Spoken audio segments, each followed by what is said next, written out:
আজকের গল্পটা তোমাদের জন্য খুবই স্পেশাল একটা গল্প হতে যাচ্ছে। আশা করি শুনবা। 2015 সালের একটা ঘটনা। তখন আমি ক্লাস 7-এ পড়ি। তো আমি প্রেমের বিষয়ে কিছুই জানি না। আমাকে কেউ বলেও নি যে এটা প্রেম আর এটা প্রেম না। তো আমাকে একটা মেয়ে পছন্দ করে। তো সেই মেয়েটার নাম হচ্ছে মিথিলা। আমি তখন জানি না প্রেম কাকে বলে, পছন্দ কাকে বলে। সে আমাকে পছন্দ করতো, তার সাথে আমি কথা বলতাম। কীরকম কথা বলতাম?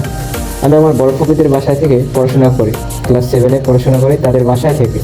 তো তাদের বাসার পাশেরই একটা মেয়ে তো আমাকে পছন্দ করে। ও বড় ফুপিদের বাসা থেকে তাদের বাসায় আমি পানি আনার জন্য যেতাম এবং পানি আনতামও, কিন্তু তার সাথে মাঝে মাঝে দেখা হইতো, কেমন আছেন, ভালো আছি, এই সব দুই একটা কথা হইতো।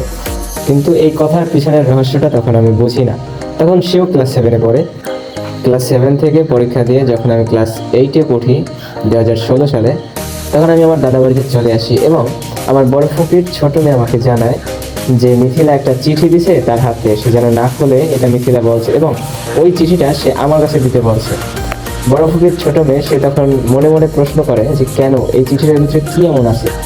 কৌতূহলবশত সে চিঠিটা খুললো এবং পড়ে দেখলো সেখানে আমাকে পছন্দ করে অনেকদিন ধরে, এরকম কিছু একটা লেখা। তো সেটা সে আমাকে জানায় যে তোকে এরকম এরকম পছন্দ করে। তো আমি এখন কি করব?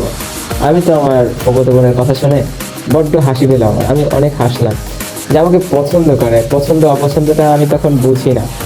আমি খুব হাসলাম, বড্ড হাসি আসলো আমার। মনে মনে ভাবি, আমার মা আমার বকা দেয়, তুই ঠিক মতো নামাজ পড়ো না, তোর চেহারা সুন্দর না। হ্যাঁ, তুই নামাজ পড়বি, তোর চেহারা সুন্দর হইবে। আমি মন থেকে ভাবি যে আমি তো সুন্দর না, তো আমাকে কেন সে পছন্দ করবে, এটা ভেবেই আমার হাসি আসতো। এসব কথা না হয় বাদই দিলাম। এখনকার একটা ছেলে জন্মের আগে থেকে সে শিখে আসে কিভাবে মেয়ে পটাতে হয়, কিভাবে প্রেম করতে হয়, সেটা সে তার মায়ের গর্ভ থেকে শিখে আসে। আর এখানে আমি কিচ্ছু না। বড় ফুপির ছোট মেয়ে যখন আমাকে জানালো, তখন আমি ওই জিনিসটা মাথায় নিলাম এবং 10 থেকে 20 মিনিটের ভিতরে আমি ভুলেও গেলাম অন্য ব্যস্ততার মাঝে। কিন্তু সেটা আজকে আমার মনে পড়লো। আমার বড় ফুপির ছোট মেয়ে আমাকে কৌতূহলবশত মজা করে বললো, তোর কি মনে আছে মিথিলার কথা? সেই জন্য আমি শেয়ার করার চেষ্টা করলাম যে আমি একমাত্র একজন ব্যক্তি যার চেহারা ভালো না, যার কথা বলার ধরন ভালো না, যার স্বভাব ভালো না, যে মানুষটাও খারাপ, তাকে এত মেয়ে পছন্দ করে। এটা আমার কাছে অনেক রহস্যময়। আমি জানি না এর পিছনে কারণটা কি। না আছে আমার সৌন্দর্যতা, না আছে আমার কথা বলার ধরন, না আছে আমার টাকা পয়সা। আমি মনে করি এটা আল্লাহ তাআলার পক্ষ থেকে আমি আরিফের জন্য একটা নেয়ামত। আর যে নেয়ামতটার শুকরিয়া আমি দিন রাত 24 ঘন্টা সারা জীবন যদি করি, তবুও শেষ হবে না।